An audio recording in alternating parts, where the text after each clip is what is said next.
சிவாய நம. திருச்சிற்றம்பலம். அரகர நம பார்வதி பதையே.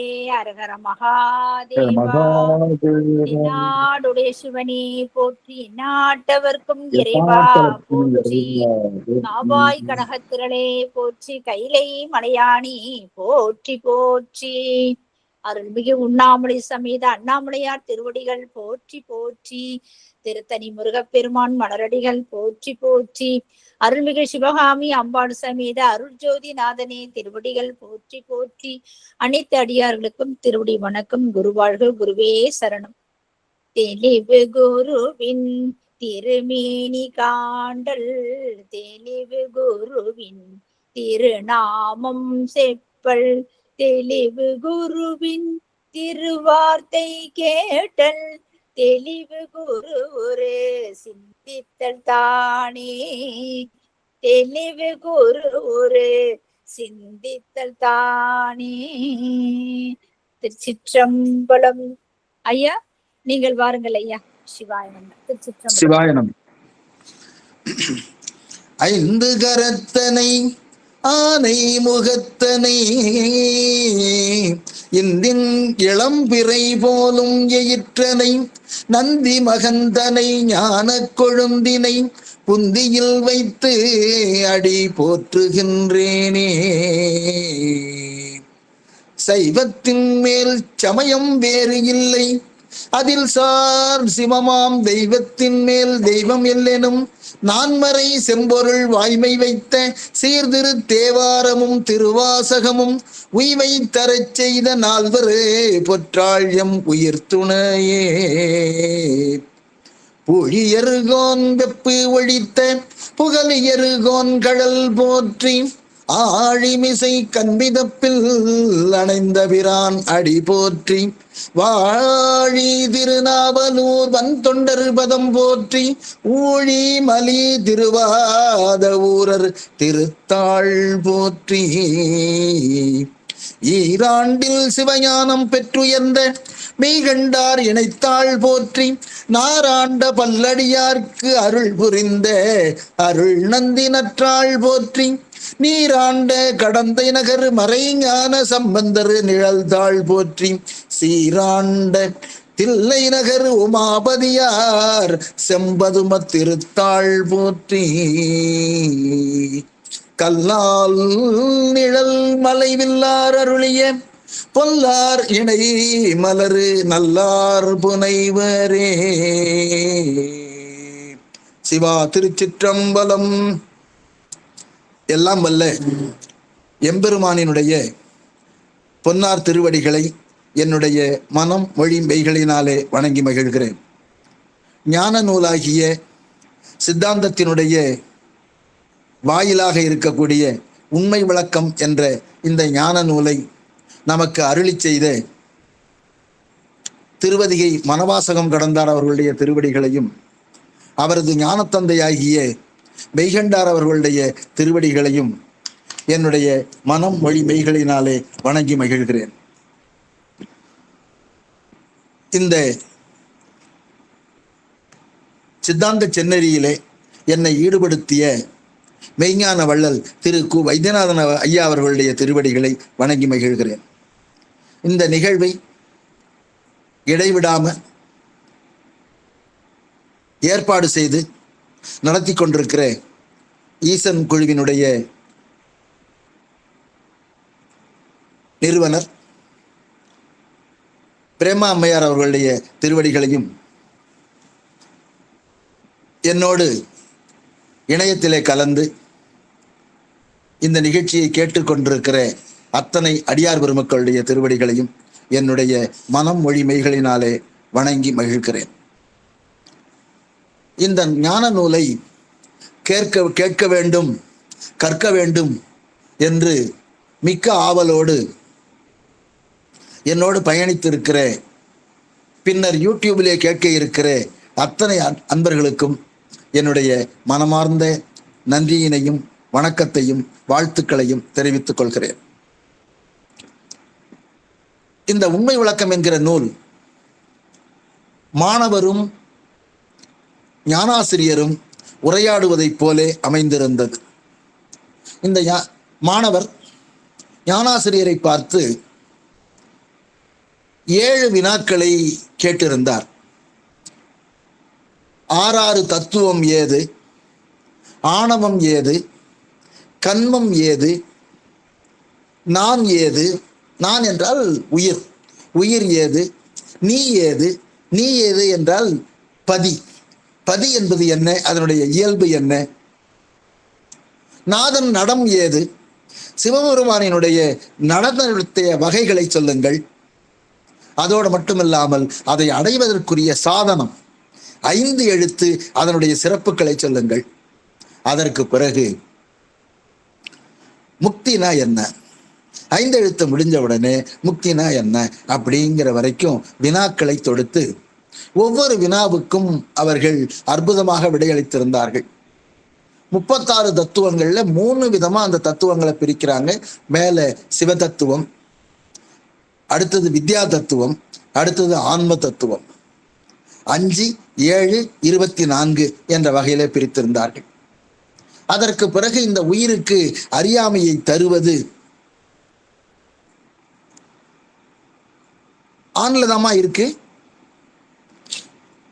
வீடியோ தெரியலங்க ஐயா, உங்க முகமெல்லாம் தெரியலங்க ஐயா. இல்ல இங்க தெரியுதுமா, நான் போட்டிருக்கேனே. இப்ப வருதுங்களாமா? இல்லங்கம்மா. அம்மா எல்லாருக்கும் வீடியோ தெரியுதுங்களாம்மா? ஐயா எனக்கு வரலங்கய்யா, எனக்கு வீடியோ வரலங்கய்யா. வீடியோ தெரியல, பேக்ல போட்டு பாருன்னு நினைக்கிறேன். வீடியோ பேக் சைடுல இருக்கும், கேமரா ஃப்ரண்ட்ல கொண்டு வர சொல்லுங்க. அப்படியா? இல்லையே, எனக்கும் தெரியலங்க ஐயா. பேச்சு மட்டும் தான் கேட்க, வீடியோ தெரியும். ஐயா நீங்க ஒரு முறை வெளியே போயிட்டு வாருங்களேன், ஒரு முறை வெளியில போயிட்டு வாருங்களேன். சரி.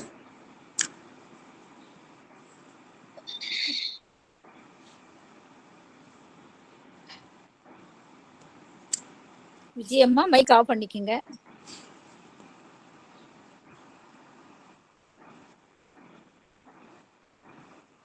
இப்பொழுது வருதுங்கய்யா. அம்மா நீங்க இப்ப பெருசாக்கி கொடுங்கம்மா. எங்களுக்கெல்லாம் வரலக்கா. இல்ல வருது வருது, பையா வர சின்ன உருவமா வராரு. ஐயா சாருமதி அம்மா பெருசாக்கி காட்டுங்களேன். பண்றேங்க, ஒரே நிமிஷம்.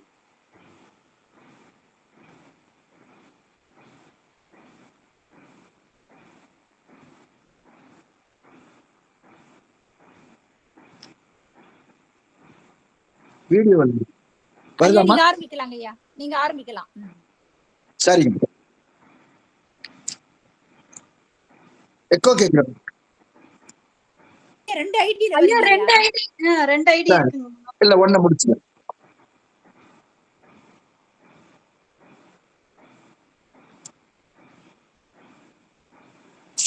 அது அம்மா ஐயாவோட முகமே தெரியலீங்கம்மா.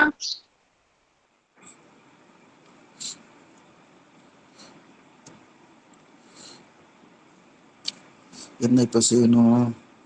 வந்து வீடியோ வரவே இல்லை, உங்க பேச்ச கேட்டுக்கலாம்.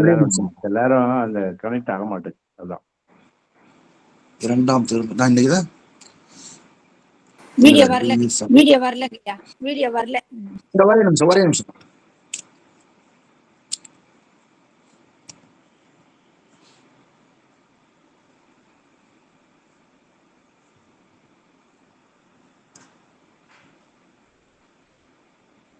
இப்ப வருதுங்களாமா?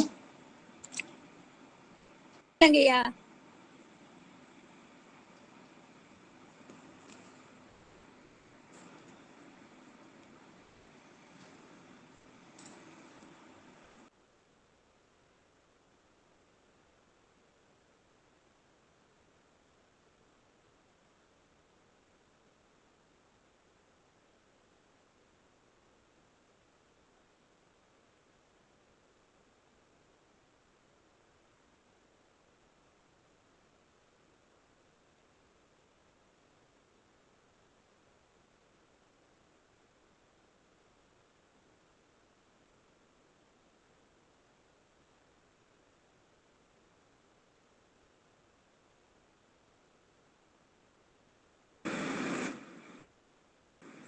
இப்ப வருதுங்களாமா?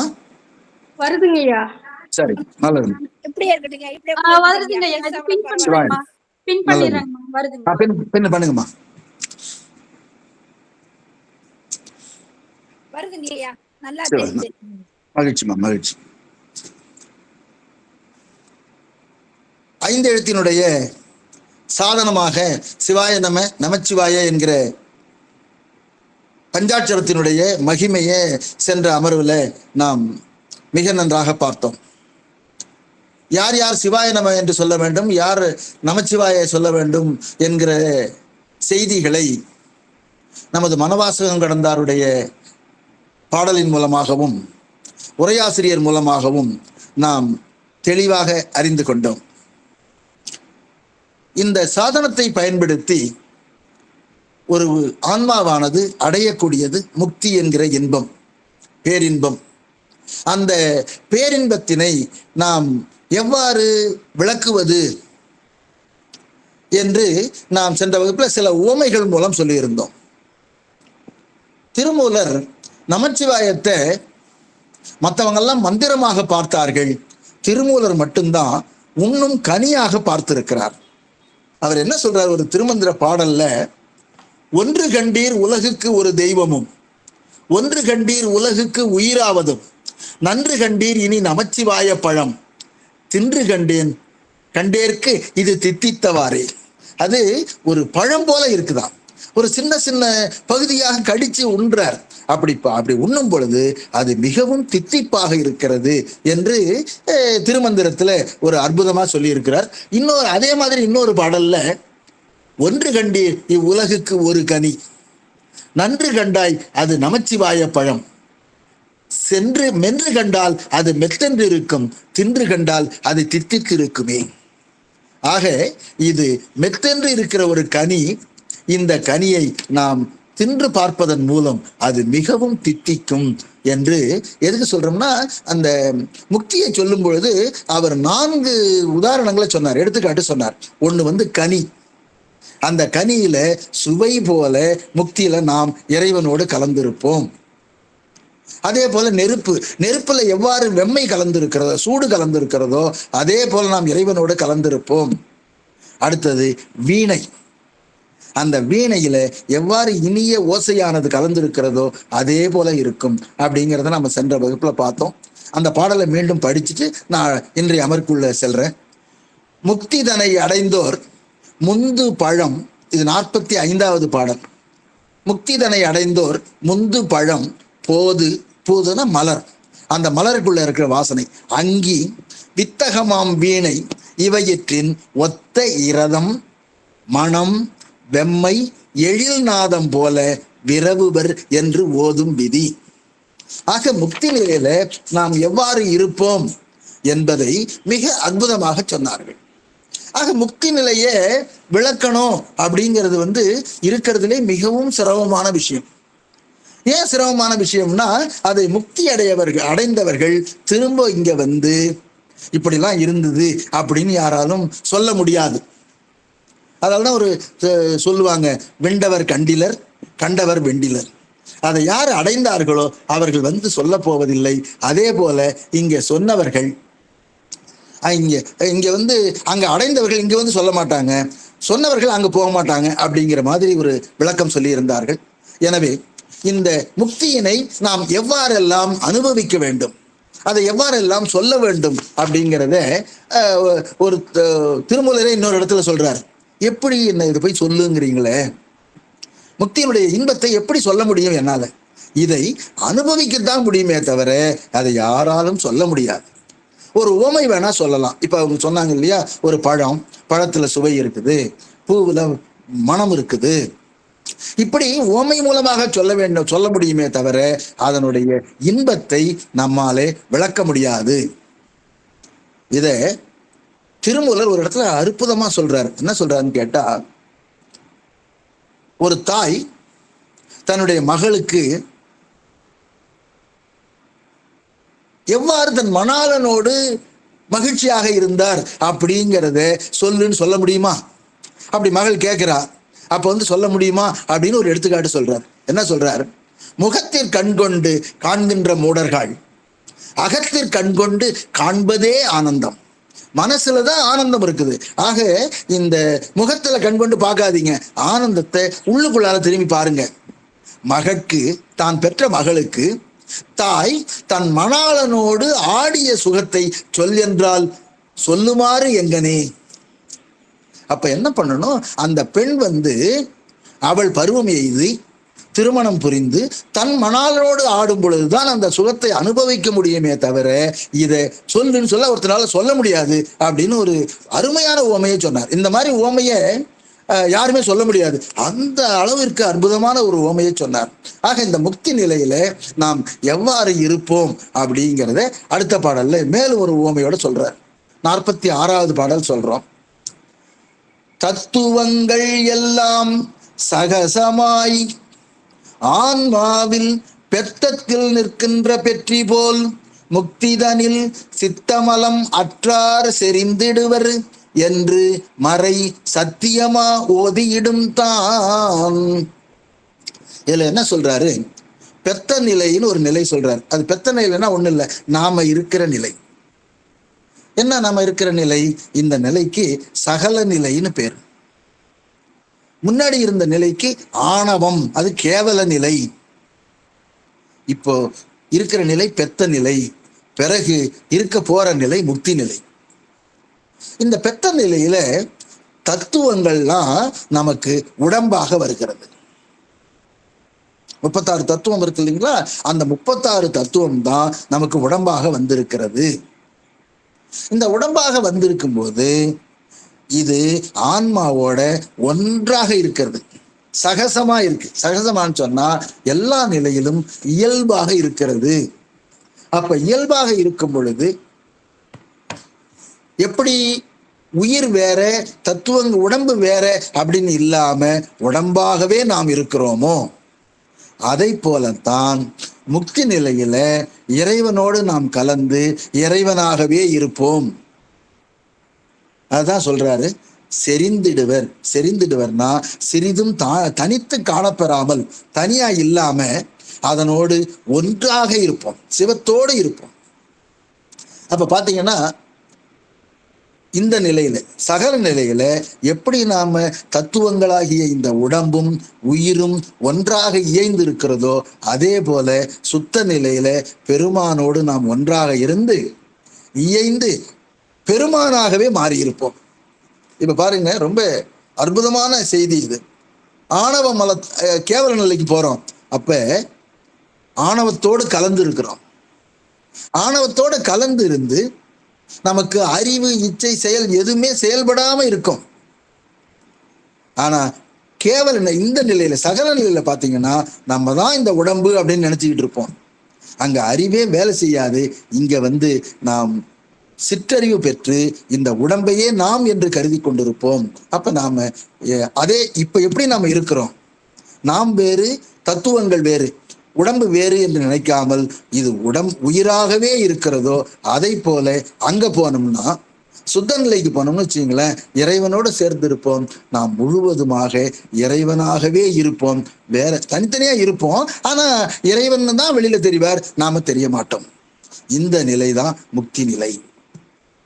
இதத்தான் சிவமாதல்னு சொல்றோம். சிவமாதல்னா நாம முழுசா அப்படியே மாறி இது அழிஞ்சு போய் சிவமா மாறி போயிடுறது இல்லை. சிவம் இருக்கும், இந்த ஆன்மாவும் அங்க போய் இருக்கும். ஆனா அதனுடைய அமைப்புல உள்ளுக்குள்ள இயைந்து இருக்கும். எப்படி இருக்குங்கிறது தான் இந்த எடுத்துக்காட்டு சொல்றாரு. என்ன சொல்றார், இந்த உடம்ப இந்த உயிரானது ஒன்றாக கலந்து, உயிர் உடம்பு ஏன் எப்படி கலந்துருக்குன்னு கேட்டா, இந்த உயிர் நிலையானது, உடம்பு எந்நேரத்திலும் அழியக்கூடியது. இது ரெண்டும் ஒன்னா சேர்ந்து இருக்கு. இந்த உயிர் நித்திய பொருள். இந்த உடம்பு மாறிட்டே இருக்கும். இந்த பிறவில ஒரு உடம்பு, அடுத்த பிறவில ஒரு உடம்பு, இப்படி உடம்பானது மாறிக்கொண்டு இருக்கும். ஆனா இந்த உயிர் உடம்போடு சேர்ந்து உடம்பையே தன்னுதாக நினைச்சிட்டு இருக்கும். இப்போ நான் பார்க்கிறேன், கண்ணால பார்க்கிறேன், நான் காண்கிறேன்னு நினைக்கிறேன். அப்ப கண் தான் நான் நினைச்சிட்டு இருக்கேன்.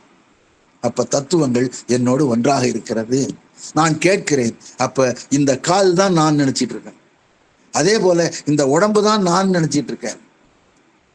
என்கிட்ட இருக்க செல்வம்லாம் நான் நினைச்சிட்டு இருக்கேன், நான் சம்பாதிச்சிருக்கிறேன் அப்படின்னு. இந்த செல்வம் முழுவதும் எவ்வாறு என்னோடு இயைந்து அதை போலவே நான் மாறிவிட்டேனோ அதை போலவே இறைவனோடு முக்தி நிலையில நாம் ஒன்றாகவே மாறிவிடுவோம். அதுதான் சொல்றேன். சிதம்பரத்துல பாத்தீங்கன்னா ஒரு ஸ்படிகலிங்கத்துக்கு தனியா பூஜை பண்ணுவாங்க. ஒரு 10-10:30 மணி வாக்குல பூஜை பண்ணுவாங்க. அது பேர் ஸ்படிகலிங்கம், ரத்ன சுபாபதி என்று சொல்லுவார்கள். அதை பார்த்தீங்கன்னா சாதாரண பார்த்தீங்கன்னா வெண்மை நிறத்துல இருக்கும். பிறகு ஒரு செம்பருத்தி பூ அதன் மேல வைக்கிறாங்கன்னு வச்சுங்களேன். அப்படி பார்க்கும்போது இப்போ அந்த லிங்க வடிவத்தை பார்த்தீங்கன்னா செம்மையான நிறத்துல இருக்கும். இதே அதை எடுத்துட்டு ஒரு மல்லிகை வைக்கிறாங்க, அது வெண்மையாக இருக்கும். இதைத்தான் வள்ளுவர் சொல்லுவார், அடுத்தது காட்டும் பளிங்கு போல். தான் பக்கத்துல என்ன நிறம் வச்சிருக்கிறோமோ அந்த நிறத்தை எவ்வாறு ஒரு படிகம் காட்டுகிறதோ, அடுத்தது காட்டும் பளிங்கு போல் நெஞ்சம் கடுத்தது காட்டும் முகம். நெஞ்சமானது எவ்வாறு இருக்கிறது என்பதை அவருடைய முகம் காட்டுகிறது அப்படின்னதே திருவள்ளுவர் சொல்லுவார். அதை போல ஒரு படிகமானது அதற்கு அருகாமையில் உள்ள பூவினுடைய நிறத்தை தான் பெற்றுக்கொண்டு அதை போலவே காட்சி அளிக்கிறதோ, அதை போல இந்த உயிரானது சிவபெருமானிடத்திலே சேருகிற பொழுது தன்னுடைய வண்ணத்தை சிவத்திற்கு கொடுத்து இதுவும் சிவமாகவே மாறிவிடுகிறது. ஆனால் சிவத்தோடு அங்கும் தனியாக இருக்கிறது. அதனால ஒரு பொருள் மற்றொன்றாக மாறிவிடுகிறது என்று நினைக்க வேண்டாம். சிவமாதல்னா ஒன்று மற்றொன்றாக ஆவதில்லை, இரண்டர கலத்தல். அதனால்தான் ஒன்றாதல்னு சொல்லல. துவைதம்னா ஒண்ணுன்னு அர்த்தம், அத்வைதம்னா இரண்டு அற்றதுன்னு அர்த்தம். துவைதம்னா ரெண்டுன்னு அர்த்தம், சாரி, துவைதம்னா ரெண்டுன்னு அர்த்தம், அத்வைதம்னா இரண்டு அற்றது. அப்ப ஒண்ணுன்னு சொல்லிடலாம். ஆனா சித்தாந்தவாதிகள் பாருங்க, ரொம்ப நுணுக்கமாக நுட்பமாக இரண்டு அற்றது. அப்ப பார்க்கறதுக்கு ரெண்டு போல இருக்கும், ஆனா ஒன்றானது. இதத்தான் அத்வைதம்னு சொல்றாங்க. இந்த அத்வைதம் நம்ம சுத்த அத்வைதத்துல இருக்கோம். இந்த அத்வைதம்ங்கிறது இரண்டு அற்றது. ஆக சிவம் நான் இரண்டும் அங்க இருப்போம், ஆனால் தனித்தனியாக இருப்போம். ஒன்றாக மாறி நாம் சிவத்தினுடைய தன்மையை பெற்றிருப்போம். அதுதான் நம்ம இந்த பளிங்கினுடைய ஓமையில சொல்லியிருக்கோம். இப்ப இன்னும் கொஞ்சம் ஆழ்ந்து சிந்திச்சோம்னா, கேவல நிலையில ஆணவத்தோட சேர்ந்து நாம ஆணவமாவே இருப்போம். அப்ப அறிவு, இச்சை, செயல் எல்லாம் செயல்படவே படாது. இங்க வர்றோம், சகல நிலைக்கு வர்றோம். சகல நிலையில அறிவு, இச்சை செயல்படும். ஆனால் நாம இந்த கருவி கரணங்களை நாம தான் நினைச்சுக்கிட்டு இருப்போம். அப்ப இந்த உடம்ப அல்லது கருவி கரணங்களை, தத்துவங்களை நாம் தான் என்று எண்ணிக்கொண்டிருக்கிறோம். இப்ப சுத்த நிலைக்கு போறோம், நாம் இறைவனோடு சேர்ந்து இருக்கிறோம். சேரும் பொழுது முழுவதும் இறைவனாகவே மாறி இருக்கிறோம். அப்ப பாருங்க எவ்வளவு லாஜிக் இடிக்காம போயிட்டு இருக்கு பாருங்க. கேவல நிலையில ஆணவ மலப்பட்டு இருட்டுல கிடக்கும். சகல நிலையில அறிவு விளக்கம் பெற்று நாம அனுபவிக்கிறோம். உலகத்தை அனுபவிக்கும் போது இந்த உடம்ப, தத்துவ கூட்டத்தை நாம் தான் நினைச்சிட்டு இருக்கோம். சுத்த நிலையில சிவபெருமானை அனுபவிக்கிறோம் அப்படிங்கிறத நாம சிந்திச்சுக்கிறோம். ஆக இந்த ஞான நூலை படித்த உடனே, படிக்கிறதுக்கு முன்னாடி நம்ம பூஜை செய்வதற்கும் படித்த பிறகு நாம் பூஜை செய்வதற்கும் நம்ம நிறைய வேறுபாட்டை பூஜை செய்பவர்கள் அறிந்து கொள்ள முடியும். அப்ப சிவபெருமான் நமக்கு என்னென்ன நன்மைகளை, உபகாரங்களை செய்திருக்கிறார் யோசிச்சு பார்க்கணும். நம்ம சிவாய நம்ம சொன்னோம், அதுல சீங்கிறது சிவம்னு சொன்னோம், வ அருள்னு சொன்னோம், ஏ உயிர் நாம், நங்கிறது மறைப்பு ஆற்றல், திரோதான சக்தி, மங்கிறது மலம்.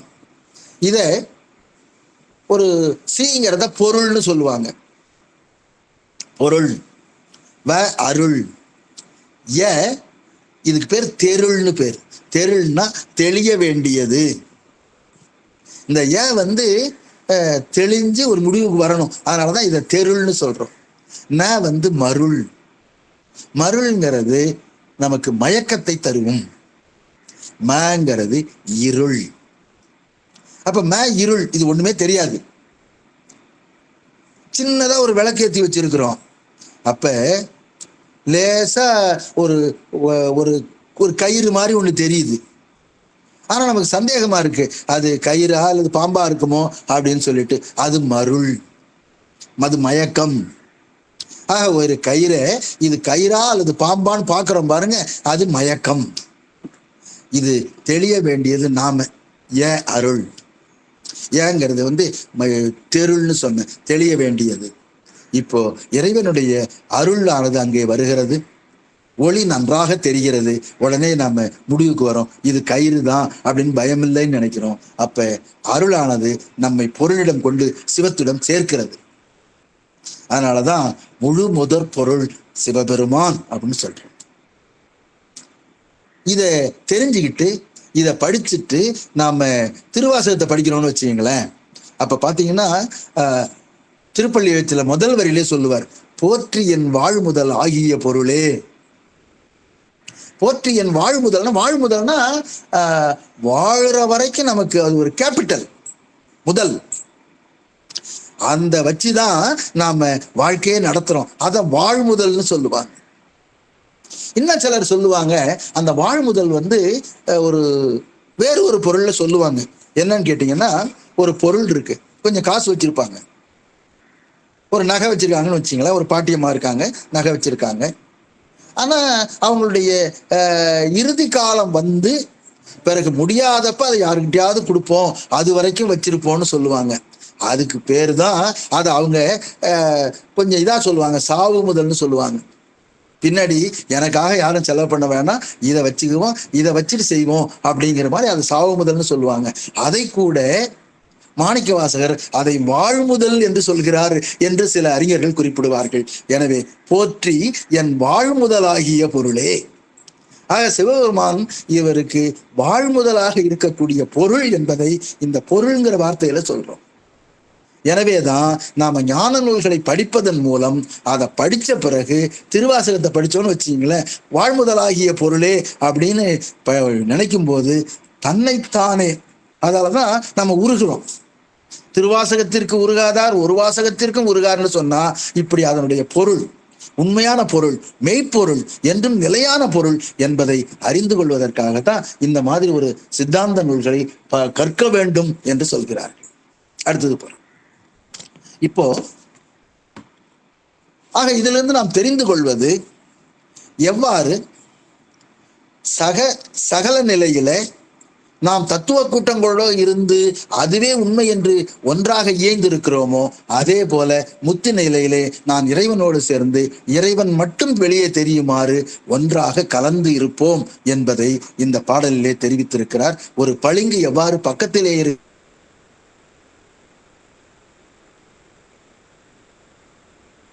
இருக்கிற நிறத்தை காட்டுகிறதோ அதை போல இப்போ இவருடைய ஆசிரியரான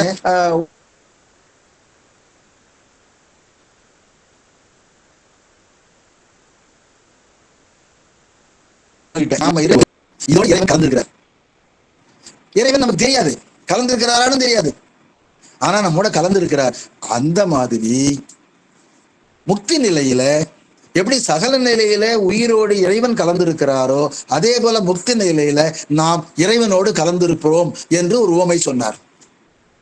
ஆனா மனவாசகம் கடந்தார், இறைவன் இங்க கலந்திருப்பதை நிறைய பேத்துக்கு தெரியாது, ஆனா இந்த உடம்ப தெரியும், தத்துவங்களை தெரியும்.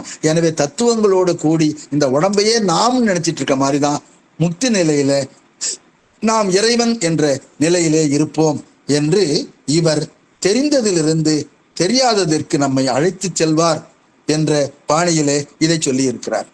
அடுத்த பாடலுக்கு போறோம். இப்போ 47வது பாடல்.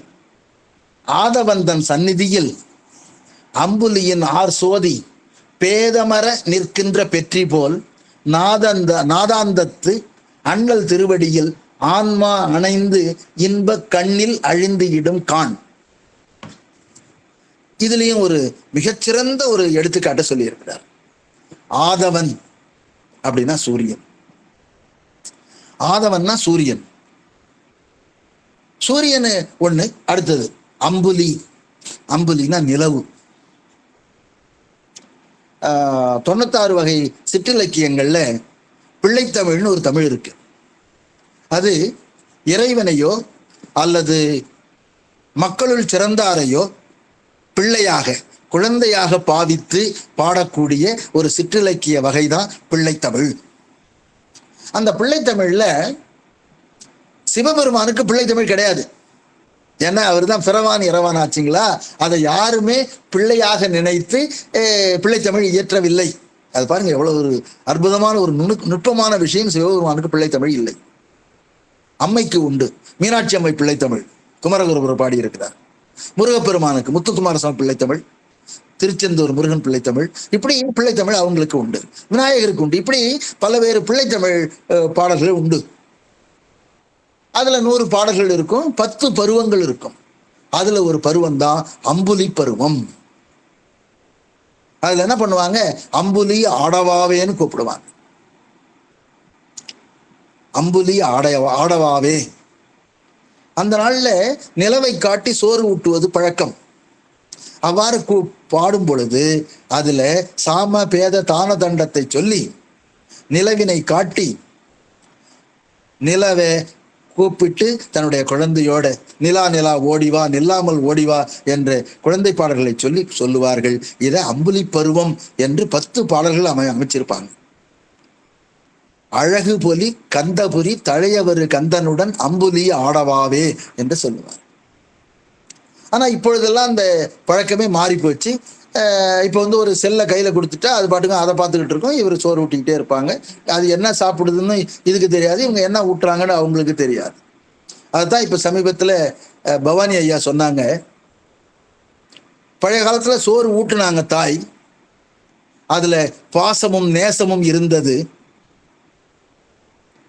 ஆனா இப்ப ஒரு செல்லை கொடுத்த உடனே அவன் அந்த குழந்தை என்ன பண்ணுது, பிற்காலத்துல இதே மாதிரி ஒரு டிவியை பெரிய அளவுல வாங்கி நீ அப்பா அம்மா பார்த்துக்கிட்டே இருங்கன்னு சொல்லிட்டு அவன் இவங்களை அந்த பாசமும் நேசமும் இல்லாம மோசம் பண்ணிட்டு போயிட்டான் அப்படின்னு இப்ப ஐயா சொன்னாங்க. எதுக்கு சொல்றோம்னா, அந்த சோறு ஊட்டுதல்ல உணர்வு கலந்து இருந்தது. வெறும் தாய் வெறும் சோறை மட்டும் ஊட்டவில்லை, அதனோடு பாசம் நேசத்தோட உணர்வு கலந்து இருந்ததுனாலதான் தாய் பாசத்திற்கு ஈடு இணை வேறு இல்லை என்று சொல்லுகிறார். சரி, நாம இங்க செய்திக்கு வருவோம். ஆக அம்புலி அப்படின்னா நிலவுன்னு அர்த்தம். சூரியன் இருக்கு, அம்புலி இருக்கு. அம்புலின்னா நிலவு இருக்கு. பகல்ல சூரியன் வந்த உடனே அது வரைக்கும் பளிச்சுன்னு தெரிஞ்ச நிலவு ஒளியானது அப்படியே டல் ஆயிடுச்சு, பார்க்க தெரியல. அப்ப எங்க நிலவுக்கு ஒளி இல்லையோ? இருக்கு. ஆனால் சூரியனுடைய சந்நிதியில சூரியனுக்கு முன்னால இது ஒளி குறைந்து காணப்படுகிறது. அதோடு கலந்துருச்சு, கலந்து சூரிய ஒளியை எங்கும் தெரிகிறது. அதுதான் சொல்றார், ஆதித்தன் தன் சந்நிதியில் அம்புலியின் ஆர் சோதி. ஆக நில ஒளியானது சூரியனுடைய ஒளியிலே கலந்து கிடப்பார் போல, பேதமர நிற்கின்ற பெற்றி போல். பேதம்னா வேறுபாடு, வேறுபாடு இல்லாம அத கூட கலந்து இருப்பதை போல. இப்போ சூரியன் வரலன்னு வச்சுங்களா, நில ஒளி நன்றாக தெரியும். சூரியன் வந்துருச்சு உடனே இந்த சூரிய ஒளியில இது கொஞ்சம் கொஞ்சமா குறைஞ்சி அதோட கலந்து போயிடுச்சு. இதே மாதிரிதான் இப்ப ஆன்மா நிலவு மாதிரி, சூரியன் சிவபெருமான் மாதிரி. அந்த சிவபெருமானினுடைய சிவபரத்துவத்தை பார்த்த உடனே இந்த ஆன்மா தன்னுடைய வீரியம் குறைந்து தன்னுடைய ஒளி அதோட கலந்து முழுவதும் சிவமாக தெரிகிறது. இப்ப முக்தி இதை விட அற்புதமா சொல்லவே முடியாது. பாருங்களேன், ஆதவன் தன் சந்நிதியில் அம்புலியின் ஆர் சோதி பேதமர நிற்கின்ற பெற்றி போல். பேதம்னா வேறுபாடுன்னு அர்த்தம். நாதாந்தத்து, நாதத்துக்கும் மேல இருக்கிற நாதம்ங்கிறது இருக்கிறதுலே உயர்ந்த தத்துவம். அந்த தத்துவத்தை மேல இருக்கிற அண்ணல் திருவடியில் நாதாந்த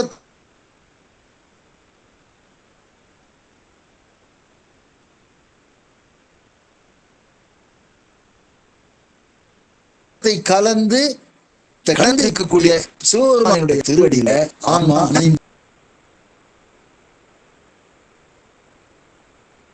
நின்று இந்த முக்தி பெற ஆன்மாவாது அதோடு கலந்து நின்று இன்பம் கண்ணில் அழுதிலும் இன்னும் நுகர்ச்சியில மூழ்கி தன்னுடைய அறிவு முளைத்து தோன்றாது அப்படியே இருக்கும். இப்ப மீண்டும் நாம அந்த 3 நிலை போடுவோம். ஆணவ நிலையில நமது அறிவு, இச்சை, செயல் 3மே ஆணவத்துள்ளால கலந்து ஒண்ணுமே இல்லை. அறிவும் செயல்படல, இச்சையும் செயல்படல, செயலும் செயல்படல. சகல நிலைக்கு வர்றோம். இப்ப நாம தத்துவங்களோட கூடி இருக்கிறோம், உடம்போட கூடி இருக்கிறோம். இங்க பாத்தீங்கன்னா நம்ம அறிவு செயல்படுகிறது. ஆனா இந்த உலக பொருள்களின் மீது நமது அறிவு செயல்படுகிறது. இதை சேர்க்கணும், அதை சேர்க்கணும், நமக்கு விருப்பம் அதிகமாகிறது. ஆக உலக பொருள்களின் மீது விருப்பம் அதிகமாகிறது. அதற்காக நாம் செயல் செய்கிறோம். எனவே சகல நிலையில உலக இன்பத்தை நாடுவதிலும் உலக இன்பத்தை விரும்புவதிலும் அதை பெறுவதற்குமாக செயல். ஆக அறிவு, இச்சை, செயல் இங்கேயும் செயல்படுது. இப்ப இறைவன்கிட்ட போறோம். இறைவன்கிட்ட போன உடனே நம்ம அறிவு செயல்படுகிறது. எப்படி செயல்படுது தெரியுமா? இறைவனுடைய இன்பத்தையே அனுபவிக்கிறது. இறைவனுடைய இன்பத்தை அனுபவிக்க வேண்டும் என்கிற ஆர்வம் தோன்றுகிறது. இச்சை செயல்படுகிறது. அதை பார்த்துக்கிட்டே இருக்கிறோம். ஆக அங்கேயும் அறிவு, இச்சை, செயல் உண்டு. சகல நிலையிலும் அறிவு செயல் உண்டு. கேவல நிலையிலும் அறிவு, இச்சை, செயல் உண்டு. அப்ப முக்தி நிலையில அறிவு, இச்சை, செயல் ஆகியவை அனைத்தும் சிவபெருமானையே அறியும் அறிவாக இருக்கிறது. அவர் கொடுக்கக்கூடிய இன்பத்தை அனுபவிக்கிறோம், அதையே நாம் விரும்புகிறோம். ஆக நமது அறிவு, இச்சை, செயல் இங்கு இருப்பதை போலவே அங்கும் இருக்கும். ஆக முக்தி நிலையில ஒண்ணு இருக்காது, நான் பாட்டுக்கும் மூட மாட்டம் கிடந்துருவோம்னு நினைச்சுக்காதீங்க. இங்க இருக்கிற மாதிரி அறிவு, இச்சை, செயல் இருக்கும். ஆனா இந்த உலக நுகர்ச்சி இருக்காது. இந்த இன்பம், உலக நுகர்ச்சியில இருக்கிற இன்பம் துன்பம் கலந்த இன்பம். அங்கே இறைவன் கொடுக்கக்கூடிய இன்பம் மாறிலா மகிழ்ச்சி. எதுவுமே சிறிதளவு கூட 1% கூட கலப்பு இல்லாதது. ஏன்னா அதனால்தான் ஞானசம்பந்தர் சொல்லுவார், நன்று உடையானை தீயது இலானைம்பர். அவர் நன்று உடையான். சில பேர் இருப்பாங்க, நல்லது 50% இருப்பான், தீயது 50% இருப்பான். அவன்கிட்ட பழகி பிரயோஜனம் என்ன? ஆனா பெருமான் அப்படி இல்லை. நன்றுடையானை தீயது இலானை. தீயது 1% கூட கிடையாது, முழுசும் நன்றுடையானை. அப்பேற்பட்டவன் தரக்கூடிய இன்பம் மிகச்சிறந்த இன்பம். மாணிக்கவாசகர் சொல்லுவார், திணைத்துணை உள்ளதோர் பூவினில் தேன் உண்ணாதே. இந்த பூ உலகத்தில் இருக்கிற தேன் இருக்கு பாருங்க, அந்த பூனா இங்க பூமி. இந்த பூமியில நாம் தேன் உண்றோம்னு சொன்னா கிடைக்கக்கூடிய இன்பம் கொஞ்சம். இது ஒரு சொட்டு. ஆக ஒரு சொட்டு தேனை தயாரிப்பதற்கு ஒரு தேனீயானது பல ஆயிரம் பூக்கள்ல சென்று சேகரிக்க வேண்டியது இருக்கிறது. அதெல்லாம் சொன்னார், திணைத்துணை உள்ளதோர் பூவினில் தேன் உண்ணாதே. நினைந்தொரும் காண்தொரும் பேசும் தொரும் அனைத்து எலும்பு உள்நக ஆனந்த தேன் சொரியும் புனிப்பு உடையானுக்கே சென்றூதாய் கோத்தும் பீம்பார். ஆக எப்ப நினைச்சாலும் சரி, பேசினாலும் சரி, இல்ல மனம் விட்டு கரைந்து அழுதாலும் சரி, அப்பவும் நமக்கு தேன் போன்ற இன்பத்தை சிறிதளவு கலப்பு இல்லாமல் தரக்கூடிய பெருமான் அங்க தேன் பொந்தாக இருக்கிறான். அவன் தெரிந்த தேனை நாம் பெற வேண்டும். அந்த தேன் இருக்கிற இடத்த போய் நீ கூவு அப்படின்னு சொல்லி அந்த பாடல்ல சொல்லுவார். எனவே இந்த 3 நிலைகளிலுமே பெருமான் அப்படி இருக்கிறார். இப்ப அடுத்த செய்தி போறோம், அடுத்த பாடலுக்கு போறோம். 48வது பாடல்.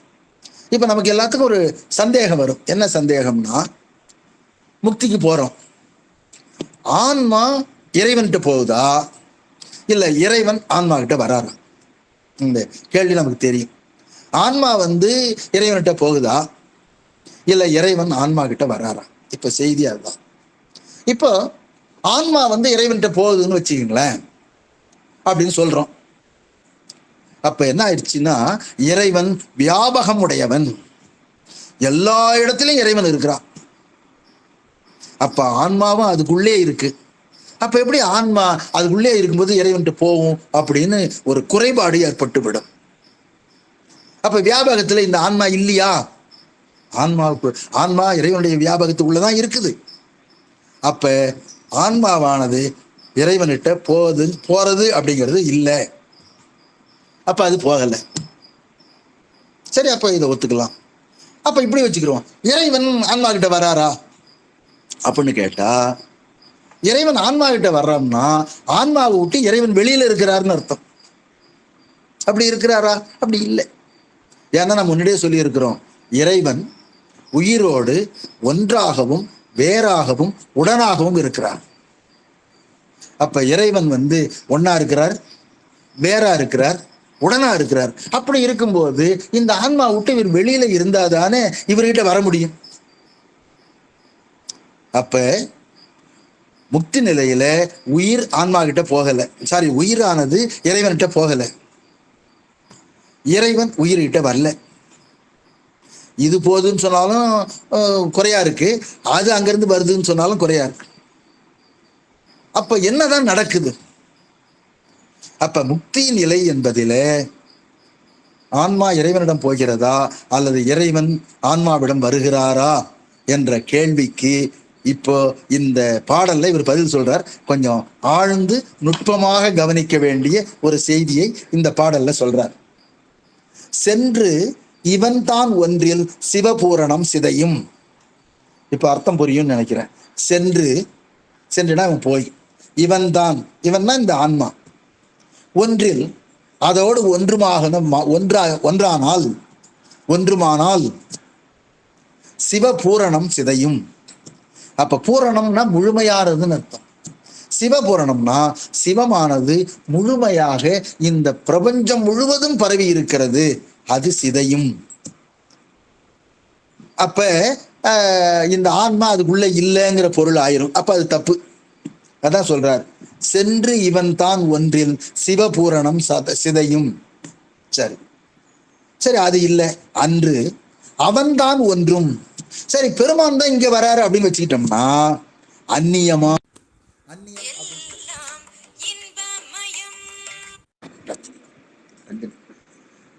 அந்நியமாம்னா வேறு ஒருத்தர்னு ஆயிரும். அப்ப வெளியில இருக்கிறார்னு அர்த்தம். அப்ப அந்நியம்னா இவர் வெளியில இருக்கிறார். அப்ப அன்று அவன்தான் ஒன்றுமெனில் அந்நியமாம். ஆக பெருமான் வேறாகவும் இல்லை, அவனுடைய வியாபகத்துக்குள்ள நாம வியாபியமாக உள்ளே இருக்கிறோம். எனவே இறைவன் நம்மை அடையவில்லை, நாம் இறைவனை சென்று அடையவில்லை என்பதை இதிலிருந்து தெரிந்து கொள்கிறோம். இப்ப திருப்பி படிக்கிறேன். சென்றிவன் தான் ஒன்றில் சிவபூரணம் சிதையும், அன்று அவன்தான் ஒன்றுமெனில் அந்நியமாம். இன்று இரண்டும், இந்த இரண்டும் இல்லை. என்ன? இரண்டும் அற்ற நிலை ஏது எண்ணில். சரி, அப்ப இவரும் ஆன்மாவும் இறைவன்கிட்ட போகலைங்கிறீங்க, இறைவனும் ஆன்மா கிட்ட வரலங்கிறீங்க. அப்ப என்னதான் நடக்குது? அற்ற நிலை ஏது? அப்ப ஏதுதான் நடக்குது அப்படின்னு சொன்னா அதுக்கு ஒரு உதாரணம் சொல்றார். ஆதித்தன் அந்தன் விழி குற்றமற நின்றது போல் கொள். ஆதித்தன்னா இப்பதான் பார்த்த சூரியன். அந்தன் விழி, அந்தன்னா அந்தகன், அந்தகன்னா கண் பார்வை இல்லாதவர். அந்தன் விழி குற்றமற, அவனுடைய குற்றம் நீங்குமாறு நின்றது போல் கொள். நின்றது போல்னா நிற்பது போல நினைத்துக்கொள். இப்ப கொஞ்சம் நல்லா இந்த உதாரணத்தை பார்ப்போம். இப்போ சூரியன் இருக்கிறது, கண் இருக்கிறது, கண்ணுக்குள்ளால ஒரு ஒளி இருக்குது, நம்ம கண் ஒளி இருக்குது, நாம சூரியனை பார்க்கிறோம். ஆக அந்த ஒளியும் கண் ஒளியும் சூரிய ஒளியும் ஒன்றாக கலந்து ஒரு பொருளை நாம் பார்க்கிறோம். சரி, இப்போ அந்த பார்வை திறன் இல்லாத ஒருவர் இருக்கிறார், அந்தகர். அந்தகர்னா கண்ணு தெரியாதவர் அர்த்தம். யமனுக்கு ஒரு அந்தகன்னு ஒரு பேர் உண்டு. ஏன்னா அவன் யார் எவருன்னு என்னன்னு பார்த்து ஒன்றும் செய்ய மாட்டான். கண்ணு தெரியாதவர் போலவே எல்லார் மாட்டும் சரியான நீதியை கொடுப்பதனால யமனுக்கு அந்தகன்னு ஒரு பேர் உண்டு. அவன் தனித்தனியா பிரிக்கிறதுனால அவன் கூரன்னு ஒரு பேர், இரண்டு கூறாக ஆகிறான் உடம்பையும் உயிரையும், அதனால கூரன்னு ஒரு பேர். சரி, அது இருக்கட்டும். அப்ப அந்த கண்ணு தெரியாதவர்களுக்கு என்ன நிகழுதுன்னு கேட்டா உள்ளுக்குள்ளால ஒரு படலம் மறைச்சிருக்கு.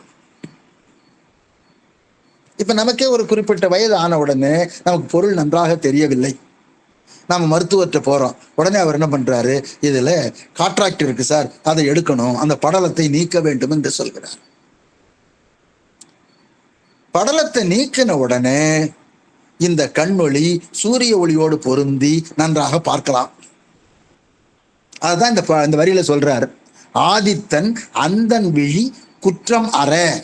குற்றம்ங்கிறது அந்த படலம் நீங்க நின்றது போல் சொல், நின்றது போல் கொள். அப்படி நிக்கிற மாதிரி நினைச்சுக்கோ. சூரியன் முன்னாடி இருக்குது, கண்ணும் இருக்குது, கண்ணுக்குள்ள ஒளி இருக்குது. ஆனா அந்த கண் ஒளிய ஒரு படலமானது மறைத்திருக்கிறது. மருத்துவற்ற போன உடனே அந்த படலத்தை கிழிக்கிறார், அதை நீக்கிறார். நீக்கின உடனே இவருக்கு பார்வை நன்றாக தெரிகிறது. இப்போ அங்க யோசிச்சு பார்ப்போம். அப்போ ஆன்மா இறைவன்கிட்ட போச்சா? கண் ஒளி சூரியன்கிட்ட போச்சா? போகல. கண் ஒளி இங்கே இருக்கிறது. இல்ல சூரியன் தான் கண் ஒளிகிட்ட வந்ததா? சூரியன் எப்போதும் போல அதே இடத்துல இருக்குது. இறைவனும் ஆன்மாவை நோக்கி வரவில்லை, ஆன்மாவும் இறைவனை நோக்கி செல்லவில்லை. அது இடத்துல இருக்கு. இவருக்கு பார்வையில ஒரு குறை இருந்தது, ஒரு படலம் இருந்தது. இந்த படலத்தை ஒரு மருத்துவர்கிட்ட போய் நீக்கினார். நீக்கின உடனே அது தெரிய ஆரம்பிச்சிச்சு. இதுதான் முக்தி நிலை. இப்ப இந்த முக்தி நிலைக்கு ஒரு எடுத்துக்காட்டுன்னா இந்த மாதிரி ஒரு எடுத்துக்காட்டு. இது ரெண்டும் அதாவது இருக்கு, இருந்த இடத்துல இருக்கு. நம்ம கண்ணொளியானது படலத்தால் மறைக்கப்பட்டு இருந்தது. இங்க இப்ப நம்ம இங்க வருவோம். உலகியல்ல வந்தீங்கன்னா நாம உலக இன்பமே இருக்கு, நமக்கு அதையே பார்த்துக்கிட்டு இருக்கிறோம், ஆணவ மலத்தோடு இருக்கிறோம். அதனால நமக்கு இறை இன்பம் தெரியல, நமக்கு ஒரு படலம் மறைச்சிருக்கு. அதனால்தான் அந்த ஆணவ மலத்தினுடைய தன்மையை கொஞ்சம் கொஞ்சம் கொஞ்சமா மெலிதாக்கி கொண்டே வருகிறோம். பூஜை செய்வதன் மூலம், நமது திருமுறைகளை ஓதுவதன் மூலம் இந்த ஆணவ மலத்தினுடைய படலமானது குறைந்து கொண்டே வருகிறது. அப்படி குறைஞ்சுக்கிட்டே வந்ததுன்னா படலம் குறைய குறைய நாம தெளிவாக இறைவனை பார்க்க முடியும். அப்படி இறைவனை பார்க்க முடியும் அப்படின்னு சொன்னா அந்த இறை ஒளியில தாம் இணைந்து முக்தி நிலையை அடைகிறோம். இப்போ இந்த முக்தி நிலையை புதுசா அடையல அப்படிங்கிறதா இதை சொல்ல வர்ற. முக்தி நிலை என்பது எப்பொழுதும் நமக்கு காத்திருக்கிறது. ஆன்மா போய் அடையல. எப்படி மருத்துவர் நமது படலத்தை நீக்குகிறாரோ அதே போல நமக்கு வரக்கூடிய ஞானாசிரியர், குரு முதல்வர் நமதுடைய படலத்தை நீக்குகிறார், அறிவு கண்ணை திறக்கிறார். அப்படி அறிவு கண்ணை திறந்த உடனே நாம் ஞானாசிரியர் வழியாக இறைவனை முக்தி நிலையை நாம் அடைகிறோம். அதைத்தான் இந்த பாடல்ல அற்புதமாக சொல்லியிருக்கிறார். இப்ப அந்த பொருளை புரிஞ்சுக்கிட்டோம். இப்ப மீண்டும் ஒரு முறை படிக்கிறேன். சென்று இவன்தான் ஒன்றில் சிவபூரணம் சிதையும், அன்று அவன்தான் ஒன்றுமெனில் அந்நியமாம், இன்று இரண்டும் அற்ற நிலை ஏது எண்ணில் ஆதித்தன் அந்தன் விழி குற்றம் அற நின்றது போல் கொள். இதைத்தான் நம்ம விளக்கமா சொல்லி இருந்தோம். ஆக இறைவன் சிவனிடத்து செல்லுவதும் இல்லை, அதே போல இறைவன் முக்தி தருவதற்காக இங்கே வருவதும் இல்லை. முக்தி என்பது எப்பொழுதும் இருக்கிறது. நாம் அதை அறியாமல் இருந்து கொண்டிருக்கிறோம். நமக்கு இருக்கிற ஆணவ மனத்தினுடைய படலத்தினால். அந்த விழிப்படலத்தை நீக்கின உடனே எவ்வாறு இறைவனுடைய முக்தி நிலை நமக்கு தெரிகிறதோ அதே போலத்தான் அப்படிங்கிற ஒரு உவமையை இதன் மூலம் சொல்லி இருக்கிறார்.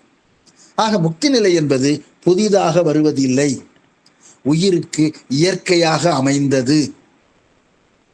அப்ப பெருமான் நம்மோட இருக்கிறாரா, எப்பப்ப நிலையில இருக்கிறார் அப்படின்னு கொஞ்சம் பார்ப்போம். இப்போ முன்னாடி மாதிரியேதான் கேவல நிலைக்கு போறோம். ஆணவ மலம், ஆணவ மன நிலையில நமக்கு அறிவு இச்சை செயல் எதுவுமே செயல்படலை. ஆனா சிவபெருமான் அங்கும் நம்மோடு இருக்கிறார்.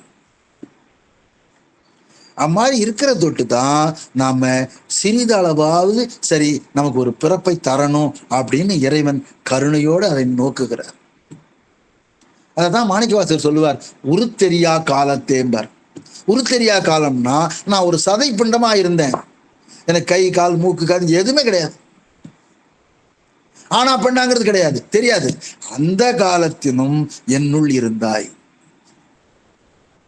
மாதாவினுடைய வயிற்றுல அவங்களுடைய உணர்வுகளோடு அதுக்குள்ள பல கிருமிகள் இருக்கின்றன. அந்த பல கிருமிகளுக்கும் நடுவிலையும் இந்த கருவை வளர்த்து விட்டுருக்காரு பாருங்க. அது யார்? பெருமான் உள்ள இருந்து அதை வளர்த்துறாரு.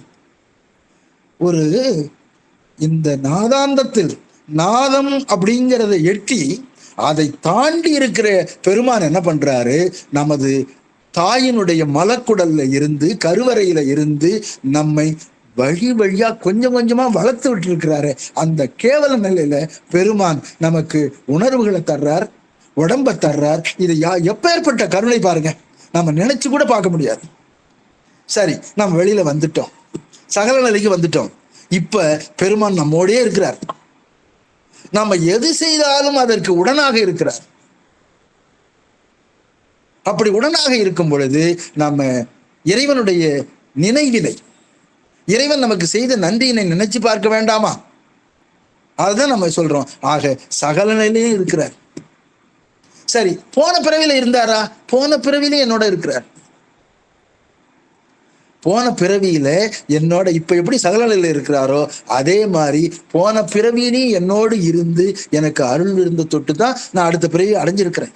போன தடவை நான் கொஞ்சம் வினை செஞ்சிருக்கிறேன். அந்த வினை பயனை எனக்கு ஊட்டணுங்கிறதுக்காக அந்த வினையை அறிந்து கொண்டு எனக்கு ஊட்டுவதற்காக திரும்பி பிறவி கொடுத்திருக்கிறார். இத நீ அனுபவி, கஷ்டப்படாம அனுபவி. திருமுறைகளையோ சாத்திர நூல்களையோ படித்து சிறிது சிறிதாக உனது ஆணவ மலத்தை குறைத்துக்கொள். இப்படி குறைச்சிக்கிட்டே வந்தேன்னு சொன்னா நீ மல பரிபாகம் ஏற்படும். அந்த மல பரிபாகம் கிடைச்ச உடனே நீ முக்தி நிலையை அடைந்து விடலாம். ஆக முக்தி என்பது புதிதாக தோன்றுவது அல்ல, எப்பொழுதும் இங்கே இருப்பது. நாம் இதுவரை அறிந்து கொள்ளாமல் இருக்கிறோம். எவ்வாறு ஒரு அந்தன், கண் பார்வை இல்லாத, பார்வை திறன் இல்லாத ஒருவருக்கு பார்வை அந்த படலம் நீங்கியவுடன் முழுமையாக தெரிகிறதோ அதே போல நமது பார்வையிலே இருக்கிற ஆணவ மலத்தினுடைய படலம் நீங்கியவுடன் நமக்கு முக்தி நிலை நன்றாக தெரியும். ஆக பிறவிதோறும் நான் செத்து செத்து பிறந்தாலும் கூட ஒவ்வொரு முறையும் என்னோடே இருந்திருக்கிறான் பாருங்க. அதனாலதான் மாணிக்கவாசகர் சொன்னார், இமைப்பொழுதும் என் நெஞ்சில் நீங்காதான் தாழ்வாழ்கினர். இமைக்கிறப்ப கூட, இமைப்பொழுதும்னா இப்படி கண்ணு அப்படி கண்ணு ரெண்டு இமைகளும் தொட்டு இப்படி பிரியுது பாருங்க. அந்த நேரத்துல கூட என்னை விட்டு பிரியலையா? எப்படிப்பட்ட கருணையாளன் பாருங்க. அந்த நேரத்திலையும் பிரியாம இருந்து என்னுடைய முன்னேற்றத்திற்கு எவ்வளவு ஈடேற்றம் செய்திருக்கிறான். இந்த முக்தி நிலையை கொடுக்கணும். அதாவது எப்படி மாணிக்கவாசகர் சொல்வார் இல்லையா, இவர் உங்களுக்கு எல்லாத்துக்கும் முக்தியை கொடுக்குறேன்னு அறை கூவுறான். சந்தையில கூவாங்கல்ல, அந்த மாதிரி வாங்க பெற்றுக்கொள்ளுங்கள். இந்த மாதிரி அவன் இறைவன் கூப்பிட்டு கொடுக்குறான். முக்தியை தருகிறோம் வாருங்கள்னு எல்லாத்தையும் அறை கூவி அந்தணனாய் அறை கூவி வீடருளும் அங்கருணை வார்களே பாடுதுங்கான் அம்மா நாயின்னு மாணிக்கவாசகர் சொல்லுவார். அப்படி முக்தி நிலையை இறைவன் நமக்கு கொடுப்பதற்காக அப்படியே தயார் நிலையில இருக்கிறான். நாம ஆணவ மலத்தினுடைய தன்மையை குறைத்து கொள்ள வேண்டும். அந்த படலம் நீங்கினால் நாம் முக்தி நிலையை அடையலாம். அடுத்த பாடம், முக்தியின் முப்பொருள் எவ்வாறு இருக்கும் அப்படிங்கிறத சொல்ல போறார். நம்ம முப்பொருள்னா சித்தாந்தத்திலே எடுத்த உடனே நம்ம பார்த்தோம், 3 பொருள் தான் அனாதி நித்தம் உள்ளது. என்னன்னா பதி, பசு, பாசம். இறைவன், உயிர், ஆணவம், கர்மம், மாயை ஆகிய மூன்று சேர்ந்து பாசம். இந்த முப்பொருளும் முக்தி நிலையில இருக்குமா இருக்காதா? இதைத்தான் மாணவராகிய நமது மனவாசகம் கடந்தார் மெய்கண்டார் இடத்துல விண்ணப்பம் செய்கிறார். அதுதான் இந்த பாடல் சொல்லுகிறது. 49வது பாடல். வாக்கு மனம் இறந்த வான் கருணையாளன் உரு தாக்கரவே நிற்கும் தனி முதல்வா. இந்த தனி முதல்வன்கிறது மெய்கண்டாரை குறிப்பிட்டு சொல்கிறது. அவரு தனி முதல்வன். ஏன்னா இறைவன் வேறு, குரு வேறு அல்ல. நமக்கு இறைவனே குருவாக வந்திருக்கிறார். அல்லது நமக்கு இருக்கிற ஆச்சாரிய மூர்த்தி இறைவன்தான் என்ற எண்ணத்திலே நாம் அவரை வணங்க வேண்டும். அதுதான் சொல்றார், வாக்கு மனம் இறந்த வான்கருணையாளன் உரு. சிவபெருமான் இருக்கிறாரு, வாக்கிற்கு அப்பாற்பட்டவன், மனத்திற்கு அப்பாற்பட்டவன், மனோதீதன், மனத்தால் அவனை எட்ட முடியாது. அதனாலதான் மாற்ற மனம் கழிய நின்ற மறையோனேன்னு சொல்றார். மாற்றம்னா சொல்லுன்னு அர்த்தம். ஆக சொல்லையும் கடந்தவன். சரி, சொல்ல கடந்தானா மனசால நான் நினைச்சு பார்க்க முடியுமானா அதையும் கடந்தவன், மனத்தையும் கடந்தவன். அதால்தான் வாக்கு மனம் இறந்த வான்கருணையாளன், கருணையிலே வானத்தை போன்றவன். அப்படிப்பட்டவனுடைய உரு, அந்த உருவிலே வந்திருக்கிற தாக்கரவே, இந்த உலகத்திலே ஏற்படக்கூடிய பாதிப்பிலிருந்து நீங்கிய, பாதிப்பினால் தாக்கப்பெறாத உறுதியாக நிற்கக்கூடிய தனி முதல்வா, மிகச்சிறந்த ஞானாசிரியரே, குரு முதல்வரே, ஒப்பற்ற குரு முதல்வரே. எப்படி சிவபெருமானுக்கு ஈடு இணை இல்லையோ, அவர் மாதிரி இன்னொரு இறைவன் கிடையாது. அதனாலதான் அவர் என்ன பண்ணுவாரு, அதை போல படி இல்லாதவர்னு சொல்லுவார். படின்னா சிராக்ஸ், அந்த மாதிரி படி இல்லாத பெருமான் அவர். அந்த மாதிரி அதாவது அவரோட அவருக்கு ஒப்பாரும் இல்லை, மிக்காரும் இல்லை. அவருக்கு சமமான ஆளும் கிடையாது, அவரை விட மேன்மையான பெருமானும் கிடையாது. அதை நம்ம சிந்திக்க வேண்டும். அதான் ஒப்பிலாமணியேம்பார். அம்மையே அப்பா ஒப்பிலாமணியேனா அவரை ஒப்பிட்டு சொல்றதுக்கு ஒருத்தர் இருக்காருன்னா யாருமே கிடையாது. மற்ற பெருமான்களோட நம்ம, மற்ற தெய்வங்களோட நம்ம ஒப்பிட முடியும், ஆனா இவரை ஒப்பிட முடியாது. அதனால இவரை வான் கருணையாளன் உரு, அந்த உருவிலே இருக்கின்ற உலக பொருள்களினால தாக்கம் உறாத குரு முதல்வரே, நீக்கா பதியினை போல். இந்த பதிங்கிறது எப்பொழுதும் இருக்கும், அதாவது நீக்கா பதின்னு போட்டார். பதியினை போல் நித்தம் எப்பொழுதும் இருக்கின்ற பசு பாசம் என்றாய். நீ சொன்ன முதல்ல தொடக்கத்துல பதி பசு பாசம் ஆகியவை எப்பொழுதும் இருக்கக்கூடியதுன்னு சொல்லியிருந்த. ஆமா, அதுதான் சொல்றார், நித்தம் பசு பாசம் என்றாய். கதியிடத்து, கதினா முக்தி நிலையில. அப்ப முக்தி நிலையில மூன்றினையும் காட்டு. அந்த மூன்றும் இருக்குமா இருக்காதா எனக்கு காட்டுங்க. நமக்கு தெரியும். அப்ப நாம நினைச்சு பார்க்கலாம், முக்தி நிலையில பதி பசு பாசம் இருக்குமா இருக்காதா? அதான் நித்திய பொருள்னு சொல்லமே. இருக்கும்தான். எப்படி இருக்கும்? இருக்கும். ஆனா எப்படி இருக்கும்? இதே போல இப்ப இருக்கிற மாதிரி பதி தனியாவும் பசு தனியாவும் பாசம், ஆணவம் கர்மம் மாயை மூணும் இருக்குமா? இல்ல ஆணவம் கர்மம் மாயையில நம்ம விட்டாதானே நம்ம முக்தி அடைய முடியும். அப்ப ஆணவம் கர்மம் மாயை மூன்று இருக்காதா?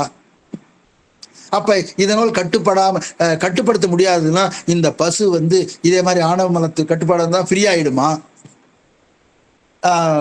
வீடு பெற்று, அதாவது விடுபட்டுடுமா? அப்படிங்கிற சந்தேகத்தை இவர் இந்த பாடலின் மூலம் எழுப்பி இருக்கிறார். வாக்கு மனம் இறந்த வான்கருணையாளன் ஒரு தாக்கரவே நிற்கும் தனி முதல்வா, நீக்கா பதியினை போல் நித்தம் பசுபாசம் என்றாய். கதியிடத்து மூன்றினையும் காட்டு. இப்போ தனது ஆசிரியரை நாம் ஒவ்வொருவரும் சிவமாகவே காண வேண்டும். ஏன் அப்படி காணணும் அப்படிங்கிறத சொல்ல போற.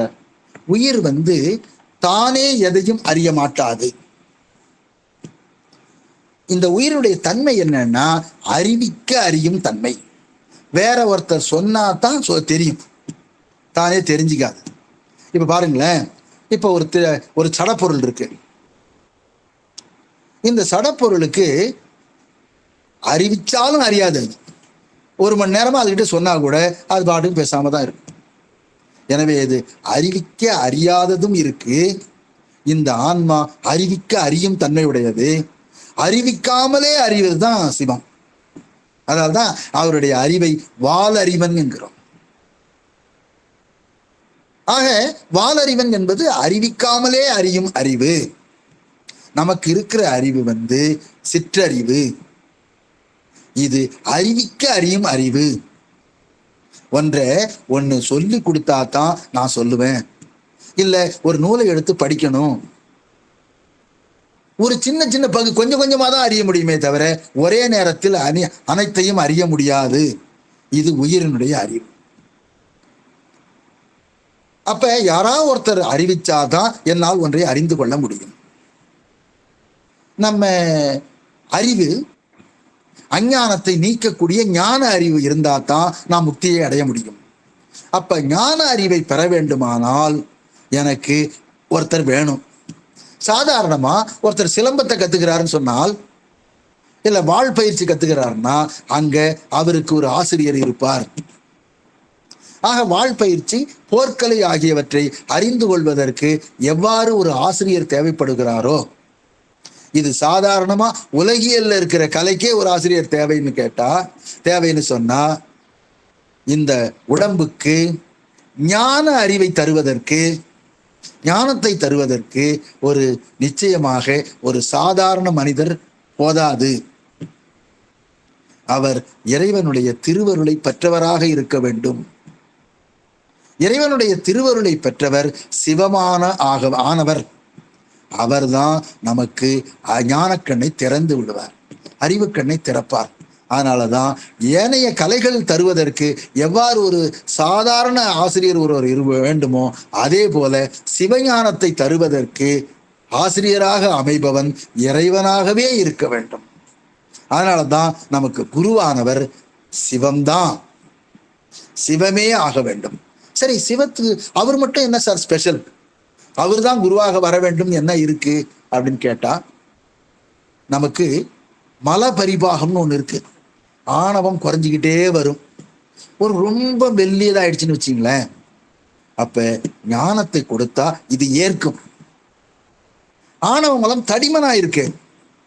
அப்ப அத ஞான கல்வியை கொடுத்தோம்னா, சிவஞான கல்வியை கொடுத்தோம்னா அது ஏற்காது, அவனுக்கு அது ஜீரணமாகாது. எனவே அந்த மல பரிபாக நிலையை அறிந்துதான் அவருக்கு தரணும். அப்ப வேற ஒரு ஆசிரியருக்கு, வெளியில இருக்கிற சாதாரண ஆசிரியருக்கு என்னுடைய மலபரிபாகம் நிகழ்ந்து விட்டதா அப்படின்னு அவருக்கு தெரியாது. ஆனா பெருமானுக்கு தெரியும். ஏன்னா பெருமான் என்னோடே இருக்கிறார், இவருக்கு மலபரிபாகம் வந்து விட்டது. நாம குருவாக சென்று அவருக்கு ஞான உபதேசம் செய்ய வேண்டும் என்று பெருமானுக்கு மட்டும்தான் தெரியும். அதனால மலபரிபாகம் எப்பொழுது ஏற்பட்டு விட்டது என்பதை கண்டறிவதற்கு உரிய பக்குவம் உடையவர் சிவபெருமான் ஒருவரே என்பதனால் அவரேதான் நமக்கு ஞானாசிரியனாக வந்து ஞான உபதேசத்தை செய்வார். அப்ப நமக்கு நம்ம மனவாசகம் கடந்தாருக்கு மெய்கண்டார் வந்தாரே அப்படின்னு கேட்டா, மெய்கண்டார் சிவத்தோடு இயைந்து சிவமே ஆனவர். அதனால தான் அவர் இங்க வந்து வாக்கும் மனமும் இறந்த வான்கருணையாளன் உரு தாக்கரவே நிற்கும் தனி முதல்வான்னு சொன்னார். ஆக குரு வேறில்லை, சிவபெருமான் வேறு இல்லை, குருவே சிவம், சிவமே குரு. இந்த இரண்டும் நாம் அறிந்து கொண்டோமே ஆனால் நமக்கு ஞானோபதேசம் கிடைக்கும். அதனால் நாம் இதுவரை விளக்கிய இந்த முக்தி நிலையை அனைவருக்கும் அருகே இருக்கிறது. நமக்கு இந்த விழிப்படலத்தை, விழியை ஒரு படலம் மறைத்திருக்கிறது. அந்த படலத்தை நீக்குவதற்கு நம்மாலான முயற்சியை செய்வோம் என்று இந்த நேரத்திலே கூறி, இதுகாரும் யான் சொல்லிய கருத்துக்களை உடனிருந்து கேட்ட அத்தனை அடியார் பெருமக்களுடைய திருவடிகளையும் வணங்கி இதற்கு வாய்ப்பளித்த பிரேமா அம்மையார் அவர்களுக்கு எனது மனமார்ந்த நன்றியை தெரிவித்துக் கொண்டு விடைபெறுகிறேன். நன்றி, வணக்கம். ஆறிரு தடந்தோள் வாழ்க, அறுமுகம் வாழ்க, வெற்பை கூறுசை தனிவேல் வாழ்க, குக்குடம் வாழ்க, செவ்வேள் ஏரிய மஞ்சை வாழ்க, யானைதன் வணங்கு வாழ்க, மாறிலா வெள்ளி வாழ்க, வாழ்க சீர் அடியாரெல்லாம், மாறிலா வள்ளி வாழ்க, வாழ்க சீர் அடியாரெல்லாம். சிவா திருச்சிற்றம்பலம். சிவாயனம்.